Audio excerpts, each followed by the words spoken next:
বন্ধুরা, তো দেখো কালকে জামা ষষ্ঠীতে গেছে। জামা ষষ্ঠীতে অনেক কিছুই ছিল, কী কী আয়োজন হচ্ছে তোমাদের দেখিয়েছিলাম। মাছ, মাংস, তোমার চিংড়ি, পটল, ডাল, 5 রকম ভাজা, মিষ্টি, সবই যা করেছি সবই ছিল আজকে সকালে। তো এখনও আছে। তো সকালবেলায় তোমাদের দাদাভাই খেয়ে কাজে যায় 11টার ট্রেনে।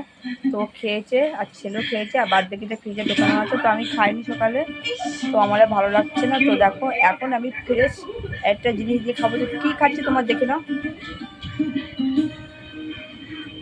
এই দেখো, এই যে ভাত, এই যে ছেলের ভাত, এই যে আম, আর এই যে কাঁঠাল, আর এই যে দুধ। তো এইরকম রেসিপি কার কার ভালো লাগে? সবসময় তো খাই না, প্রায় মাঝে মানে এই প্রথম মনে হয় এই আমের সিজন, কাঁঠালের সিজন হয়ে এই দুধ আর আম দিয়ে প্রথম ফার্স্ট টাইম খাচ্ছি। দুধটা খাই কিন্তু আম আর কাঁঠাল দিয়ে খাইনি। তো ফার্স্ট টাইম কে কেমনভাবে খেতে ভালোবাসে, বা এই আম কাঁঠাল দিয়ে যদি কেউ খেতে ভালোবাসে অবশ্যই কমেন্ট করো, ঠিক আছে?